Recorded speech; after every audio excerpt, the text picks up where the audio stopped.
فرمایا اس لیے ہم کو چاہیے کہ علماء سے رجوع کریں. علماء وہ مسائل پڑھے ہیں، ادب کے ساتھ، تقاضے کے ساتھ، ترتیب کے ساتھ تمہارے سامنے رکھیں گے، اور وہ کھیل تماشا مذاق نہیں بنائیں گے تاکہ وہ مسائل کو عمل کر سکیں.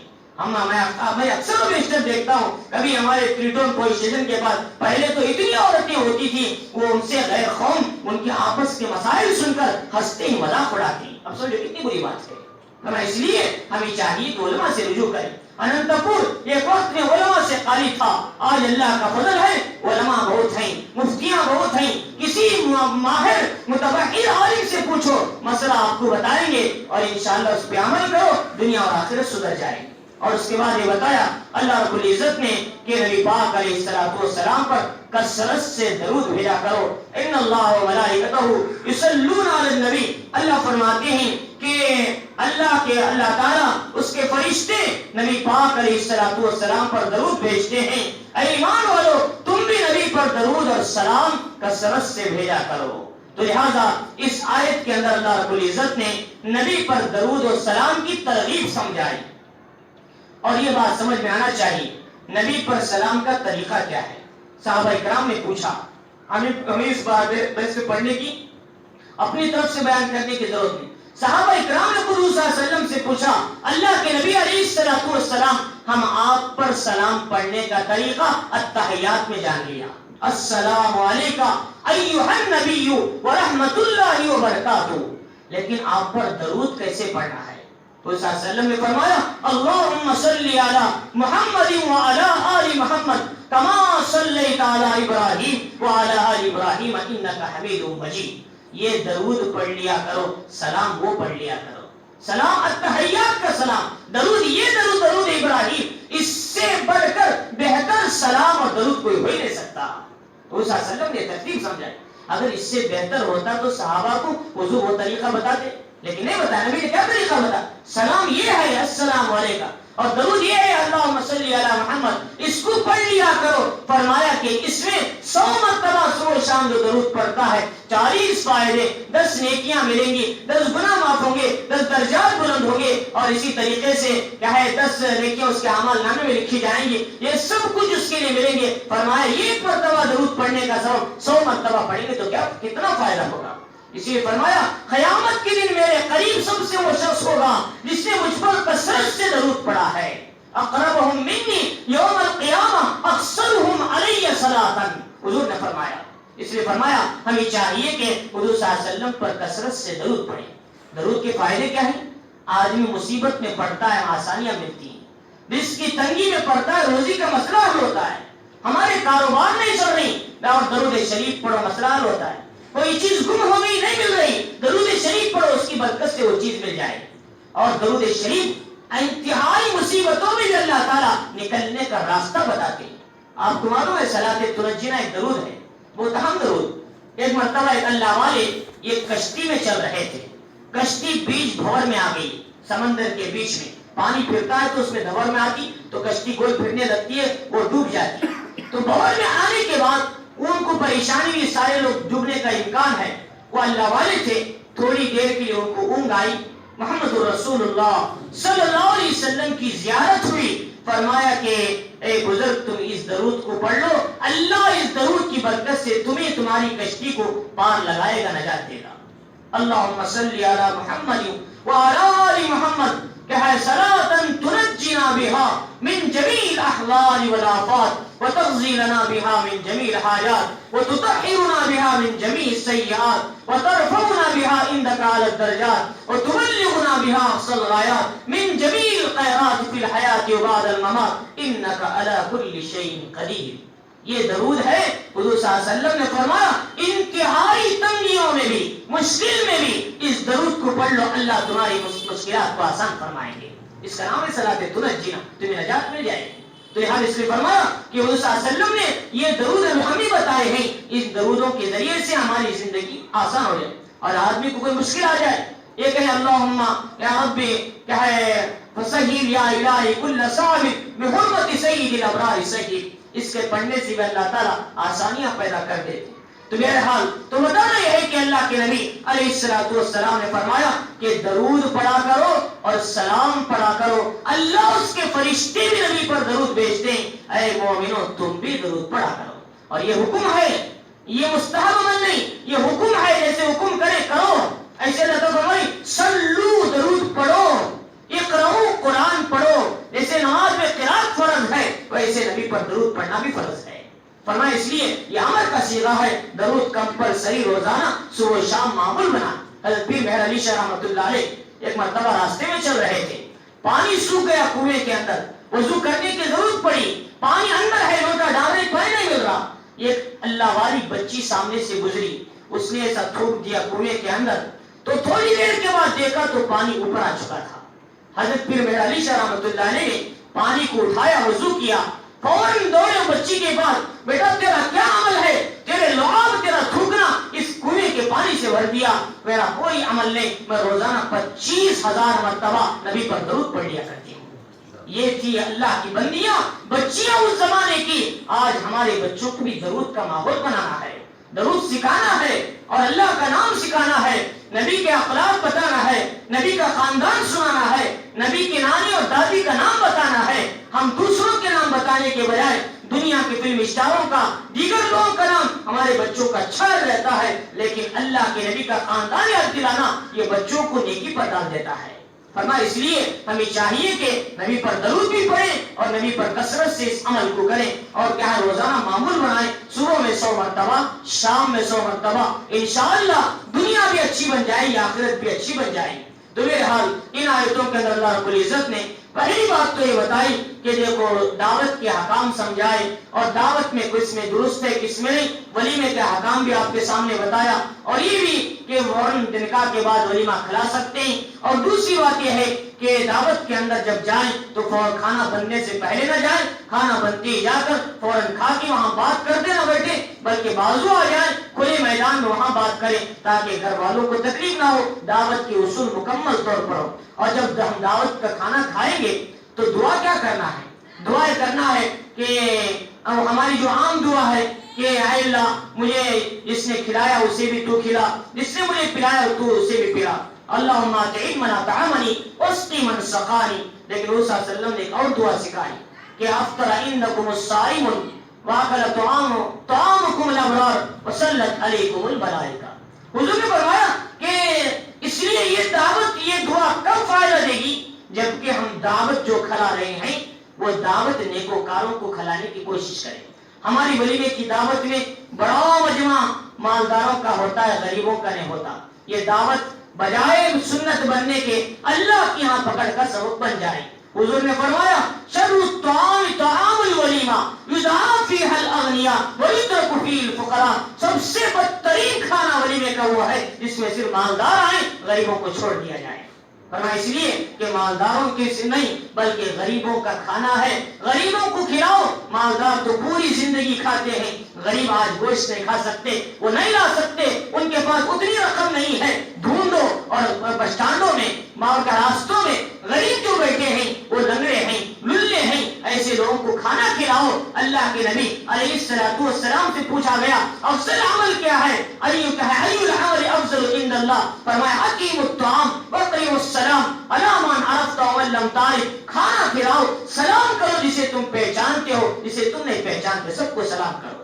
فرمایا اس لیے کہ کھانا کھلانا تو ایسے نیک لوگوں کو کھلانا ہے۔ حضور صلی اللہ علیہ وسلم نے فرمایا تمہارا کھانا چاہے روزے دار کھائے، افطر عندکم الصائمون واکل طعامکم الابرار، تمہارا کھانا نیک لوگ کھائیں، وصلت علیکم الملائکہ، فرشتے تم پر درود رحمت بھیجیں۔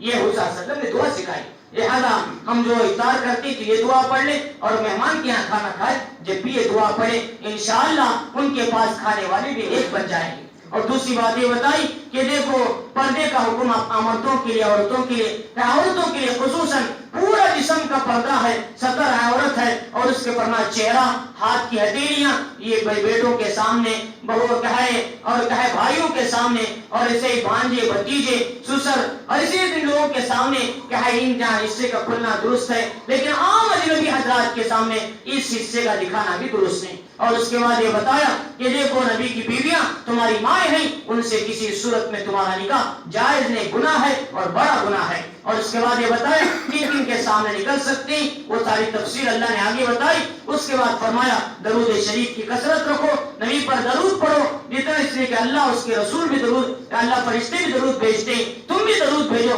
درود کی جتنی کثرت رکھیں گے اللہ تعالیٰ مشکل حالات میں ہمارے مسائل کا حل نکالیں گے. اللہ تعالیٰ ہم سب کو ان سنی ہوئی باتوں پر عمل کرنے, اس پر اپنی زندگی گزارنے کی توفیق عطا فرمائے.